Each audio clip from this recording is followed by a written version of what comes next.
Coucou les amis, c'est Sandra, j'espère que vous allez bien aujourd'hui, vous êtes en pleine forme. Je me présente pour ceux qui ne me connaissent pas, je suis Sandra Ganval, je suis écrivaine indépendante. Sur cette chaîne, je partage avec vous des réflexions sur la lecture, sur l'écriture, sur l'auto-édition.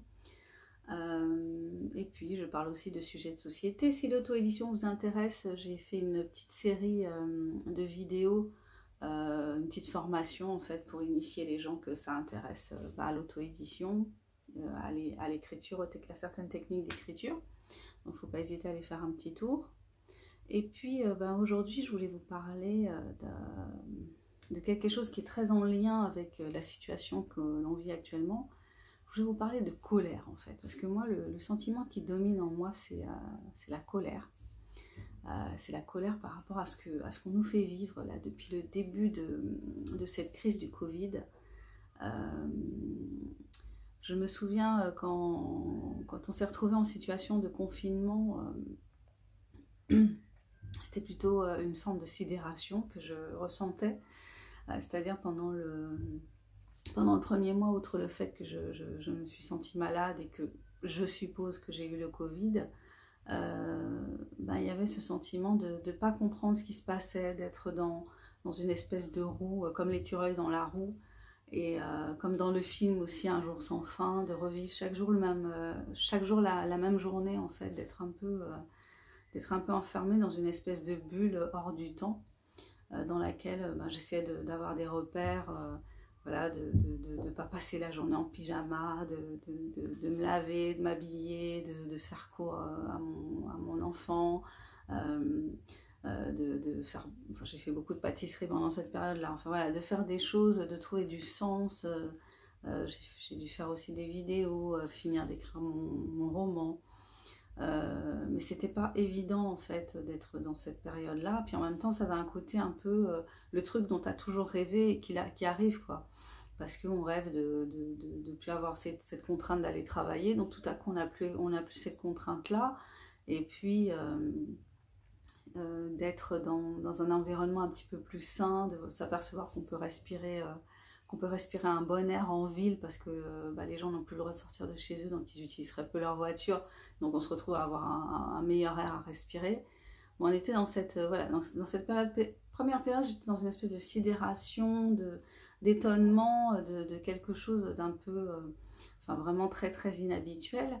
Et puis après, quand le déconfinement est arrivé, on observe, on voit comment ça se passe. Et puis aujourd'hui, ce que je ressens beaucoup, c'est de la colère en fait. Je me sens énormément en colère et j'avoue que ça me fatigue en fait, ce sentiment qui dure.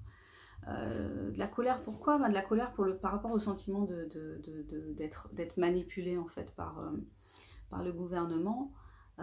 D'avoir tout le temps, comme je suis beaucoup en veille sur les réseaux sociaux, trop d'ailleurs, parce que c'est pas très bon, je pense, au bout d'un moment de faire ça. Mais voilà, je suis en veille, j'écoute beaucoup de choses, je regarde beaucoup de choses, je lis beaucoup de choses pour essayer de comprendre, de faire la part des choses justement entre ce que les médias officiels nous donnent comme parole sur ce qui est en train de se passer, ce que d'autres médias libres peuvent proposer comme vision de ce qui se passe, essayer de voir aussi ce qui se passe à l'étranger, comment c'est géré, comment c'est vécu, comment c'est interprété. Donc au final, je me retrouve avec ce sentiment ce sentiment de colère dont je ne sais pas forcément trop quoi faire, mais qui est bel et bien là, bel et bien présent. Et je pense que c'est important d'être en colère d'une certaine façon. J'avais fait une vidéo sur un livre qui s'appelle Le pouvoir de la colère des femmes, de Soraya Chemali, si je ne me trompe pas. Et donc elle parlait de l'intérêt justement d'éprouver de la colère et d'utiliser sa colère, de pas l'étouffer, de ne pas en avoir honte, de ne pas se sentir... comment dire, parce que souvent quand une femme est en colère, il y a tout un tas d'interprétations par rapport à ça, tout un tas de... Comment dire, une femme, ça a moins le droit quelque part d'être en colère qu'un homme. Mais ce qui se passe, ça réveille aussi ma colère parce qu'on est quand je vois ce qui se passe, quand je vois les intervenants qui sont là devant nous tous les jours à la télé, ben, je m'aperçois on est vraiment dans un monde très masculin. Enfin, tous les intervenants qui viennent à la télé pour parler, enfin la majorité, on va dire, pas tous, la majorité des intervenants qui viennent à la télé pour nous parler du Covid, ben, ce sont des hommes. Nos dirigeants, ce sont des hommes. Donc on se retrouve dans ce monde hyper masculin avec une vision hyper masculine de ce que peut être le pouvoir. Et c'est assez... ouais, c'est un point que je note quoi, quand je vois les gens qui interviennent d'un côté, que ce soit les tenants d'une certaine pensée ou ceux qui vont apporter... qui vont critiquer et qui vont apporter notre vision, bah, sont souvent des hommes en fait. Et bon, bah ça voilà, c'est un point que j'ai noté. Après, la colère, elle vient surtout du fait qu'on n'est pas, on n'est pas questionné en fait sur ce qui se passe. On n'est pas impliqué. On n'est pas impliqué. On nous impose toujours. Bon, bah vous allez porter le masque toute la journée. Donc il n'y a pas de questionnement par rapport à ça, sur ce que nous on peut en penser et sur d'autres solutions qui pourraient être proposées. Il n'y a pas de prise en compte de nous en tant qu'individus en fait. On sent bien à quel point on est des pions en fait sur un échiquier et je trouve ça assez détestable en fait. Et je me réveille le matin avec de la colère en fait. Je me réveille le matin avec de la colère. Je me couche le soir avec de la colère aussi. Et c'est... j'arrive pas à m'habituer à voir des gens masqués dans la rue comme ça, dans le métro, au travail. Je le vis vraiment comme une espèce d'entrave à la liberté en fait, d'entrave à... C'est comme si le confinement qu'on nous avait imposé auparavant dans nos maisons, bah, il était devenu un confinement à l'intérieur de nous-mêmes, quoi. On est confinés comme ça, et puis on comprend pas trop, donc on nous dit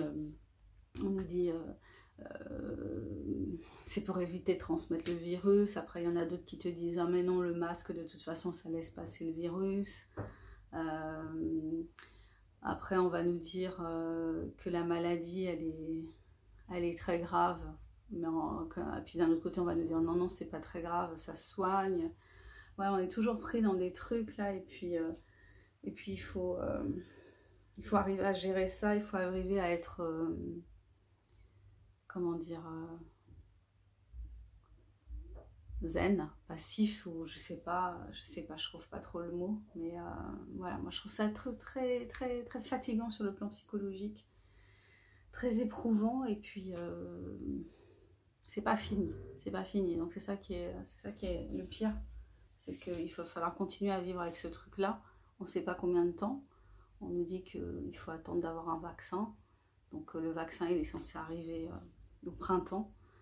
Donc on faudra qu'on se soumette aussi à ça. On s'est soumis au masque, on devra se soumettre au vaccin. C'est chiant quoi, c'est chiant. Je trouve que c'est chiant d'être comme ça, pris en otage, enfin ne pas, comment dire, avoir perdu un peu son libre arbitre. Je dis pas qu'on était libre avant, la liberté c'est une illusion, mais c'est vrai que là on est vraiment pris dans un truc où on est coincé, puis il y a tout ce mimétisme, donc des fois tu te dis bon je vais arrêter, je vais pas mettre mon masque, oh mon dieu les gens ils l'ont, il faut que je le mette. C'est compliqué, voilà, bon, je suis fatiguée, et c'était ça, la fatigue et la colère que je voulais partager un petit peu avec vous. Donc c'est pas une colère monstrueuse, moi je suis pas, j'ai pas la rage, hein. Mais voilà, elle est quand même bien là, et puis elle est quand même bien prégnante. Ok, bon, bah, j'ai chaud. Je vous souhaite c'était ça que je voulais partager avec vous un petit peu ce soir. Ça, j'imagine qu'il y a d'autres personnes qui éprouvent ce sentiment d'être dans un truc un peu flou, un peu angoissant, de pas trop savoir de pas trop savoir où on va, d'avoir l'impression de perdre, tu vois, de perdre de perdre quelque chose là. Je sens que on est en train de perdre un truc, mais j'arrive pas trop à... J'ai un peu de mal à définir ce que c'est, et j'ai aussi le sentiment un sentiment de solitude en fait par moment, quand je sors dans la rue et que je me vois seule avec mon visage non masqué, j'ai un sentiment de solitude, de perte de quelque chose. Ok, voilà, j'ai bien partagé mes angoisses avec vous ce soir. Vous me direz peut-être ce que vous en pensez. Voilà, bah écoutez, si vous avez envie de vous distraire, mon nouveau roman La Méli-Touch est sorti il n'y a pas très longtemps. Il est disponible en version numérique et en version papier, donc je vous invite à le découvrir. Je vous souhaite une bonne soirée, essayez de dormir. Moi j'espère que ce soir je vais arriver à dormir correctement enfin. Je vous fais des bisous de loin et je vous souhaite une bonne nuit. Allez, bye bye, ciao ciao.